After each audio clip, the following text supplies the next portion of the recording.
Howdy, howdy. Uh, my name's Bill. How you doing? And as the title kind of insinuates, I played Avowed. Um, and I'm not too happy. I'm not satisfied with the product that I've received. And there's say like a whole litany. Like I wrote down a whole list of the good and the bad. So just gonna kind of take it like uh category by category. I have it kind of broken up into a few different categories, so I'll just kind of go into it. So yeah, it's a game. It is. Um, those who don't know, Avowed is the most recent title launch from Obsidian Entertainment, the same developing company that has brought us games like Fallout New Vegas and Pillars of Eternity. Um, Now, moving forward, this is their most recent IP, and at the date of the recording, being February 15th, Avowed has not officially come out yet. It has not reached its launch date. So I'm just making this video kind of because I I paid for the pre-purchase, which ended up being $90. So not only is the game itself $70 at base, but I paid the additional $20 for the premium edition in order to play it 5 days early. Here's what I experienced. Upon playing it, the initial character customization and everything that was good. I would say character customization is really good. It allows for a lot of diversity, and it's not very intricate. I wouldn't say it's anything along the levels of like Monster Hunter or I don't know, even like a WWE sort of like character creation. Not along those levels. It's been kind of limited in that regard.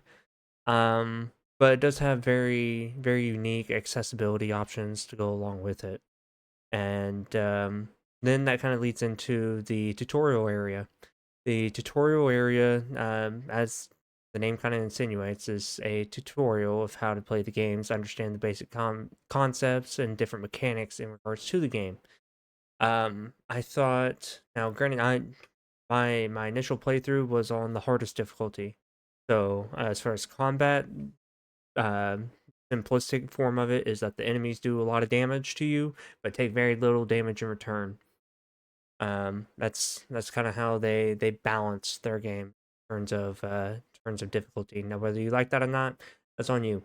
My personal opinion on it is that I've always been a fan of if you're going to increase the difficulty of the enemies, the AI of the enemy should be more unique, the higher the difficulty. Whereas lower the difficulty, more prone they are to just standing around and letting you hit them. And the higher difficulty, the more aggressive and more unique that they move around instead of just being able to hit you harder. I don't see that as being difficult. Um, but moving forward, I felt the tutorial area, though it was very simple, very simplistic in its design, did open up the doors to kind of give you a breath of what the game kind of was in regards to its dialogue and being very dialogue heavy. That's how they kind of tell the entire story. They don't leave. There's not a lot of environmental storytelling. Yes, there's a lot of aspects in regards to the environment that help with the story, and you can see the world for what it is, given the setting.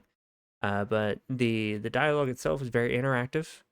Depending on the stat choices that you chose for your character creation, you'll have access to different dialogue options. So it can provide a very unique and engaging experience. There are choices that you make that are meaningful, but all the choices inevitably also drive forward the story and also drive forward what your character is. Um, those are all the good aspects. Kind of on the negative side, I did find a lot of the interactions um, kind of like long, arduous, just kind of boring. I found that there were a lot of times that I would inadvertently just avoid NPCs because I didn't want to sit there and just take myself out of the gameplay and just sit there and listen to people talk the entire time. it's not what I'm playing the game for. Um, it kind of segues into like side quests. Like I primarily while I played it, I primarily focused on main quests because the side quests I knew I was going to have to deal with a lot of dialogue. Not only did I not want to do that, but I just wanted to play the game for what it was intended. Side quests or quests that are to be done on the side. They're not necessary. Um, but whenever I did do a side quest, the very first one I did was the very first one that becomes available to you as soon as you get out of the tutorial area. There is a lady off to the right, who has a side quest for you. Now, I don't know if it's just me in that regard, when interacting with her, but just her dialogue, her whole sense of demeanor, just seemed not to match her situation. Her situation is that essentially she was kicked out of her home, um, by these enemies. I don't want to spoil too much, but um, yeah, she was kicked out of her home, and they had came in and taken it over. But the entire time you could see that she was kind of upset, but through the dialogue that she was giving, she didn't want to make it anybody else's problem. Like even though it's a side quest for the player to handle, something that you should willingly, if you're playing the game and you want to do the side quest, you would be willing to help her. She didn't seem to be asking for your help. She was just more so very frustrated with the situation, which isn't. It's very. I don't know how to feel about it. Well, if you don't want, I kind of took the approach of, well, if it's not that big of a problem, then go get your house back. What do you need me for? Um, but still did it anyway. Um, see, and then along with the dialogue, it didn't really give a sense of urgency. Um, like the quest could be done at any time, and that's if I'm taking time out of doing the main quest, if I'm going to be playing the video game and I'm going to be doing a side quest, kind of has to give me a reason. Like there's no selected reward or anything like that. I don't know what I'm going to be getting, but at the end of the side quest, I expect to be rewarded. But what's the reward if there's no sense of urgency to go do the quest to begin with? If you're nonchalant, this lady was being nonchalant about her house being taken over, her being now essentially homeless, right? So why does it seem like you don't care? Like, oh, please help me if you can. All right, dude, that's all right, whatever. Um, but it kind of leads into the next point of whenever I did do the side quest about some world environment, right? So I kind of touched on this before. The world itself, they depict a very beautiful and very scenic scene. Now, granted, with the amount of time I played, I only stayed within, I believe it's called Dawn Shore, which is like the first world or like the first open area that you can explore. It's very scenic, very colorful. It's very poppy. Get your attention. Really bright, beautiful colors everywhere. Right. Um, However, as far as player engagement and player interaction, there's really not a whole lot. You try to run through the open world. There's interactable objects that are scattered and dispersed, but 9 times out of 10, if you run up to something that looks like it can be interacted with, you can't. And the things that you can interact with, majority of the time, are going to be essentially consumables or like food items to restore your HP and your essence, which is the magic, um, magic resource. So you can collect those resources that goes into cooking, for better things. But you could also just eat it there on the spot to recover HP and essence right there on the spot. Um, but there's not a whole lot of like just vacant loot. Yeah, there's chests that are kind of hidden away. Maybe solve like a quick little puzzle, do some parkour. In order to get to a chest, a really small chest might have a few things. Maybe some money or what have you. Maybe a couple sticks for resources. But there's really not much to interact with. Let alone the enemy diversity. So I know within the first area there's a big camp of enemies, and it seems like outside of that really big camp of enemies, the enemy like dispersity throughout the land is very sparse. Um, there might be a couple guys over here, and then you go another 50 feet, maybe another couple guys that you could fight.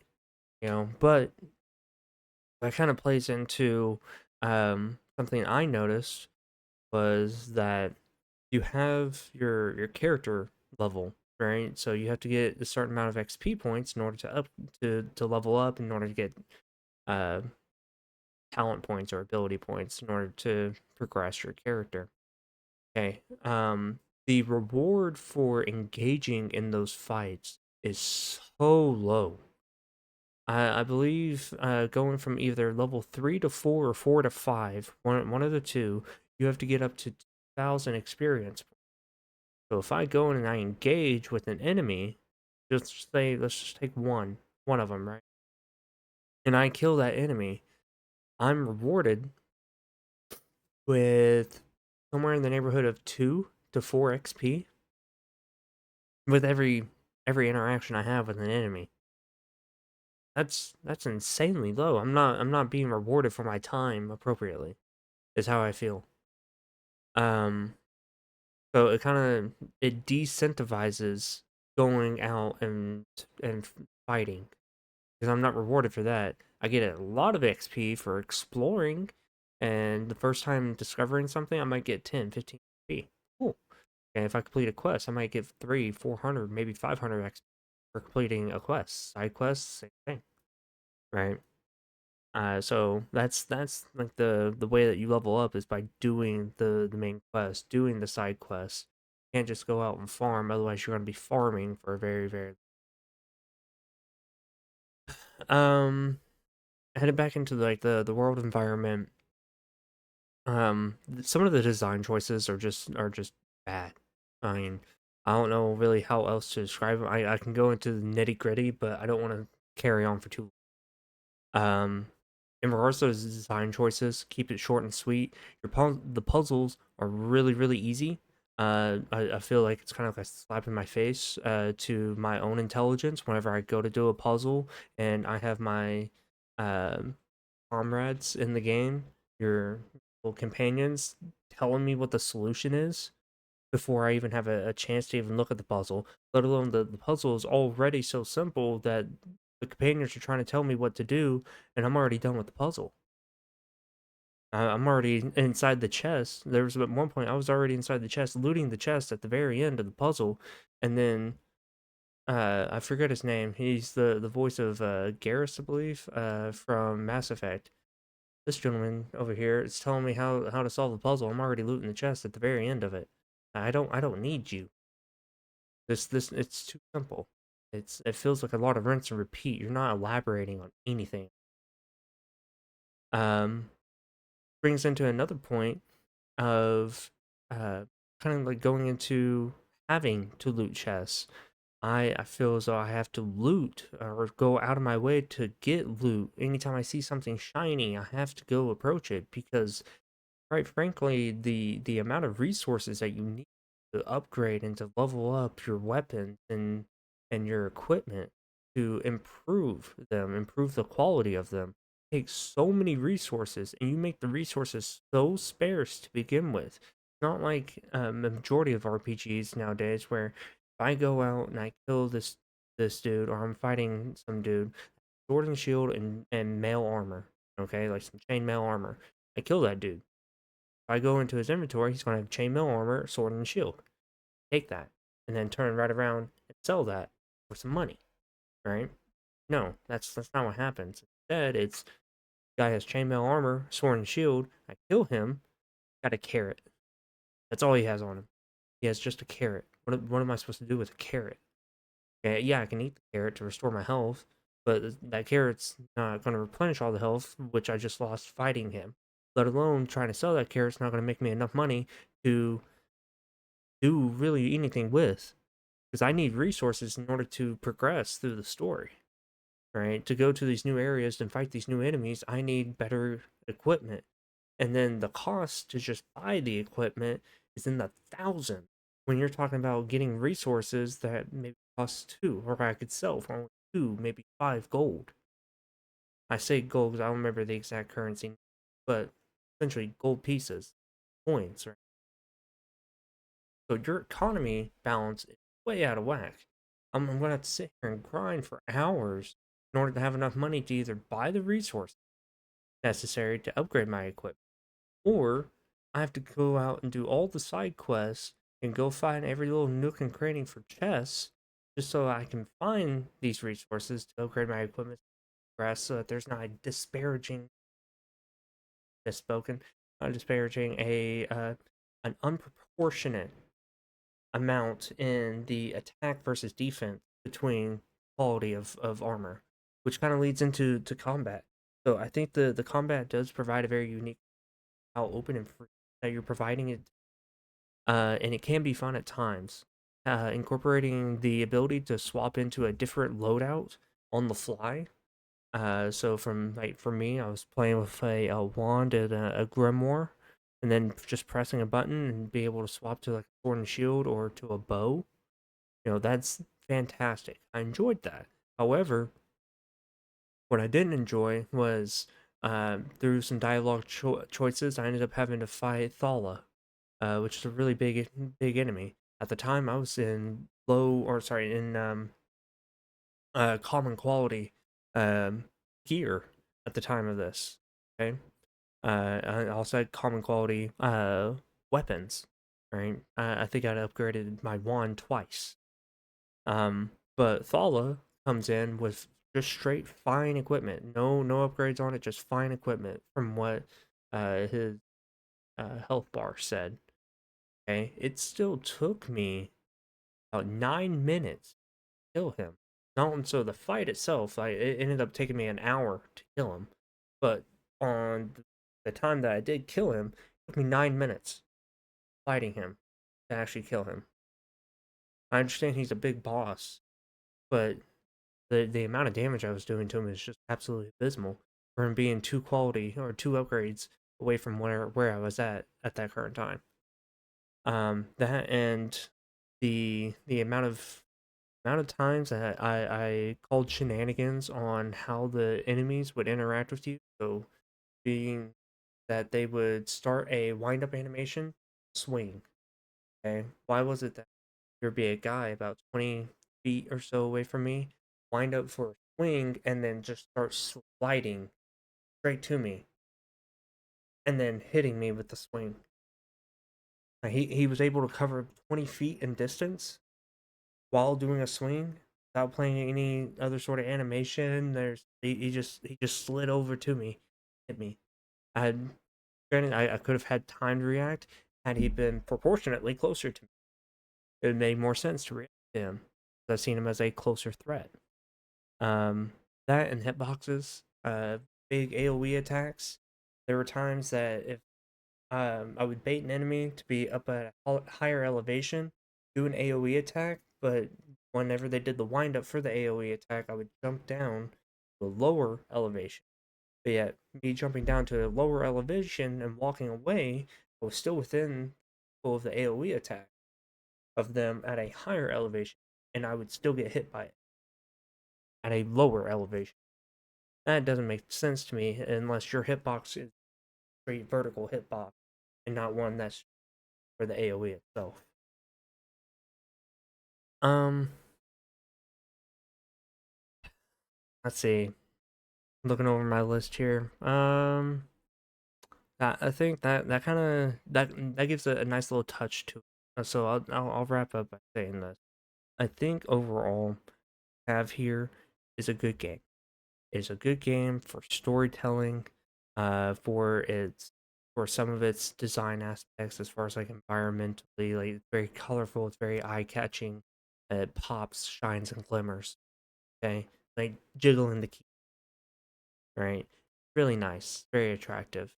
It's really good cinematically as well, as far as like interacting, getting character development. As far as the gameplay, um, comparatively, I would say a lot of the aspects that you have here are that of Skyrim. but like an updated or modern Skyrim. Um, it's okay, I guess. You're not really reinventing the wheel here, right? You're not bringing in any new mechanics whatsoever. Um, I would say, even what you did right in terms of the combat, being able to swap loadouts, it's been done before. I just like how you implemented it, or in the RPG. But you're not I don't know. It really feels like played it really safe this game, because you wanted it to do well. That, and it's going to be coming out day one on Game Pass. So, um, overall, I would say I give it a 6.5 out of 10. It's not anything that I'm not going to give you praise. Not by a long shot. Um, I will say, so the initial price point being $70, $70 in today's term. I know within the past year or so, games have gone from being, marketed at $60 up to now $70. Uh, I'm one of those who feels that the $70 price tag is reserved for those who deserve it. You can't just slap $70 on a game and assume that it's going to be really good. Because, case in point, here with Avowed, it wasn't. It wasn't not worth $70. What you presented me with is something that I would deem within the $40 to $50 range. Because there were aspects that were good, but then there are a lot of aspects that are bad, and things that just don't seem to match or be complete entirely. Um, Much like some of the terrain issues, I noticed a lot of meshes were just wrong. Like, why do you have a grass mesh on stone? And if you want an example of this, you go to the very first side quest I was talking about earlier with the lady losing her home. Go to her home, do that side quest, find her home, look at the rocks. Look at all the rocks back there.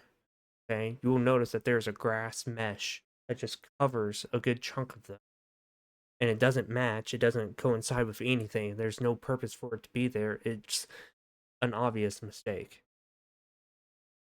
Anyway, now I understand. I bring it up that it's $70, and I've played it now. So at the time of this recording and everything, I did play it before the initial release date.